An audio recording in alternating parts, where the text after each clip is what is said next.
Top of the morning, Dan and Amy. Officer Nate Sylvester is with the Marshal's Office in Bellevue, Idaho, and he is following a new police protocol to get clearance before engaging following an emergency call or seeing something happening that's untoward. And I think this has broader application, but first in the police setting. Dispatch, I've arrived at that disturbance. Will you have LeBron call my cell phone right away, please? Thank you. Excuse me, sir. Excuse me. No, can you put the knife down, please, sir? Sir, no, sir, don't stab it. No, stop stabbing. Stop. Oh, hold on. It's LeBron. LeBron, hey, yeah, it's me again. Listen, I'm out here at this disturbance call, and there's a guy trying to stab another guy with a knife. What do you think I should do? Why does that matter? Okay, well, they're both black. One guy's trying to stab another guy with a knife. Deadly force is completely justified. Uh-huh. I see.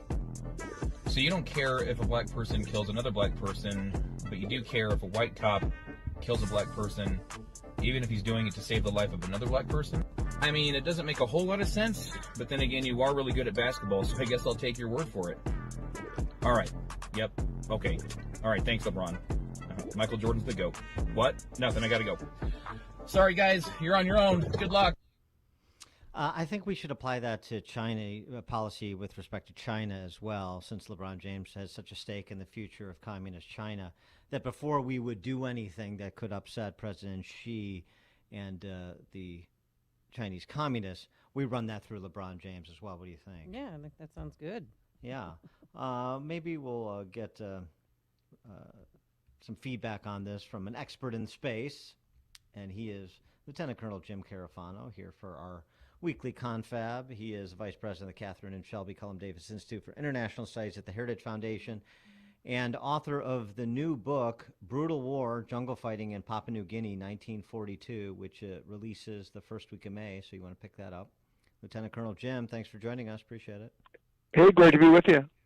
Should we run that through LeBron before we convict a Chinese chemist for stealing $120 million in intellectual property from Coca-Cola Company, or a professor at Southern Illinois University from defrauding the federal government, not disclosing his ties to the Chinese communists?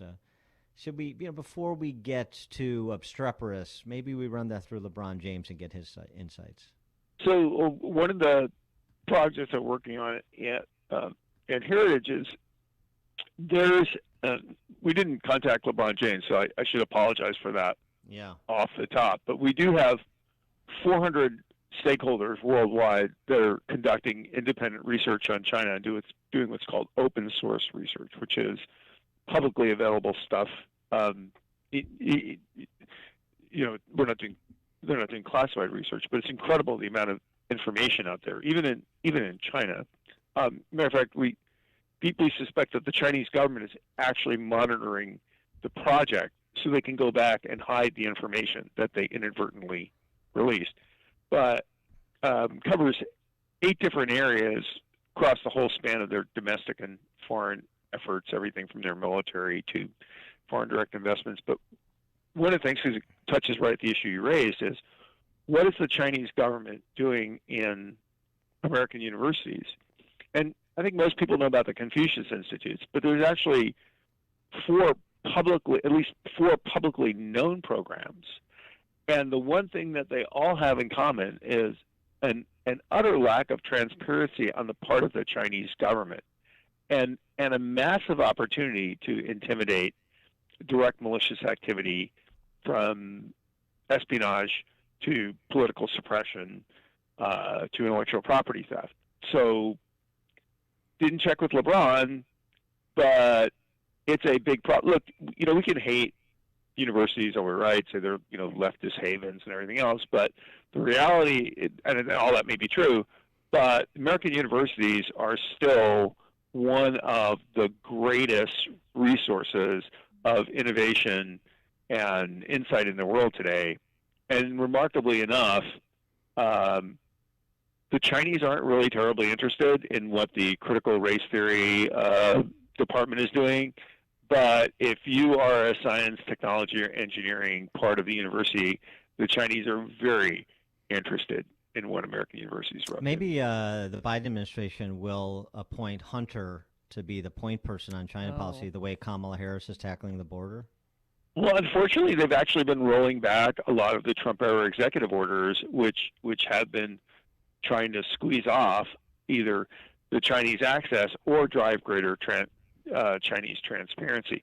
So this has been, look, I'm not partisan, you know that, I'm not even a Republican, but, we just literally try to call balls and strikes on this thing. But one of the fundamental problem, I don't want to say this administration has been terrible on China because that would not be true, but the fundamental problem that really undermines all their efforts is they have essentially warped back to the Obama mantra of we will compete where we must, but we will cooperate where we can.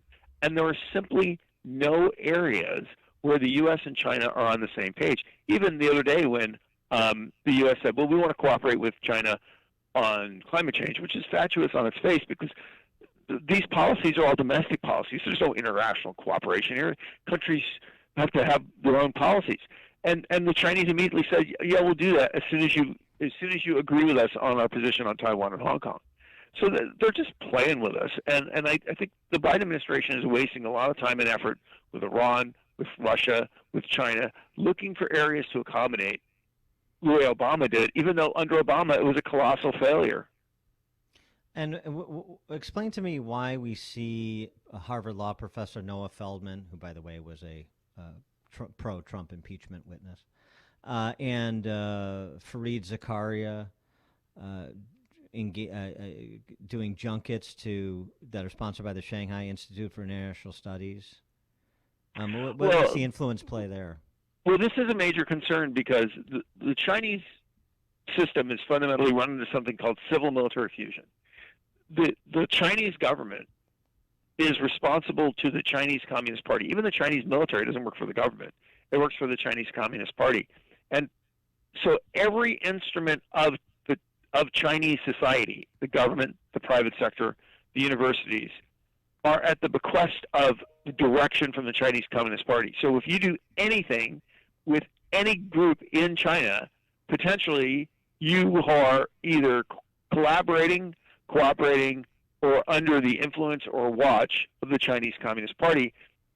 So high-profile figures, whether they're politicians or journalists, anything you do under the sponsorship of a Chinese university or a Chinese company actually is suspect for collaboration with the Chinese Communist Party. So you write about this great divorce that is here between the United States and the Chinese. I mean, I understand what you're suggesting from a geopolitical perspective, but from an American perspective, you have the elites that have institutional control of just about all of these civil institutions in this country that I don't think see it that way, and I think they're happy to collaborate, if not outright be used as useful idiots. Well, this is, I think, the growing divide that we see in this country on a number of key issues, because concern about China is actually widespread among the American public and deeply bipartisan, which in itself is a bit unusual because Americans generally kind of indifferent about foreign policy, but they recognize that China is not some foreign over-the-horizon threat, that the pernicious influence of China touches in every aspect of their lives. We have Confucius Institutes in high school teaching our students Chinese. So Americans get this. But like, border security, where the Biden administration, despite this incredibly, positive press, is completely underwater. Americans don't like immigration and border policy. They don't get it. And they're completely against the administration. Look at this recent polling, right? 53%, the second lowest of any modern president. And the lowest, of course, was Trump, who had an incessantly aggressive adversarial press that hammered at him every day from the election day through his first 100 days. Biden has had a media that, by and large, has covered, protected him, and yet he still has the second lowest approval rating of any modern president. And on issues like border security, he's completely underwater. Issues like China, he is not doing well. So we do have this kind of disconnect for the people that are, sitting around at the Oscars, applauding themselves, and everyday Americans who don't see this all going in the right direction. Are we ever going to make China pay for what they did with releasing this virus, whether it came from that lab or from a wet market in a bat? Well, I think pay in the respect that, and I do think we see signs of seeing this, that there is a global coalition pushing back against China because they do recognize it's a malicious actor, and they do realize that COVID, the global pandemic, is China's fault, and there's a whole ration of other issues right now. Look, if you were in India today, which has half the world's new COVID cases every day, people are dying in Delhi every 4 minutes. Do you think that the people of India are ever going to forgive China for what they did to the world? I don't think so. Yeah, I mean, perhaps. I hope that's the case. I mean, here, we're more worried about the terminology we use in describing the virus than getting to the bottom of how it started or where it started and how it spread. Well, but I don't think that's sustainable either. People, everyday Americans, they go, okay, so it's okay to say a UK variant, but it's not okay to say the Wuhan virus. Like one is racist and the other is not. I mean, they know this stuff is nonsense. They know things like critical race theory are nonsense, and not to kind of connect the dots. But for people like LeBron James and people who fundamentally believe in things like critical race theory and Black Lives Matter, they come from the same root branch. I mean, they do trace back to the same Maoist ideology. I mean, the radicals of the 1960s that educated all these yahoos, they were students of Mao.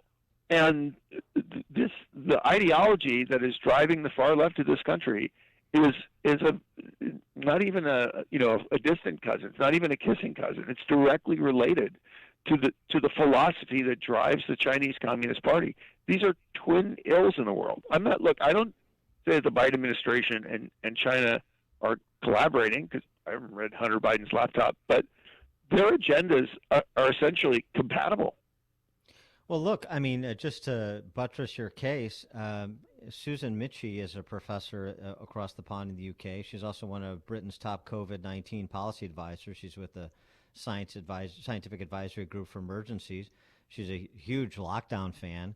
And she's also a big fan of the Chinese communists. China has a socialist collective system, not an individualist, consumer-oriented, profit-driven society, badly damaged by 20 years of failed neoliberal economic policies. Those are her words. I mean, so she's in favor of a global maximum lockdown, essentially lockdown to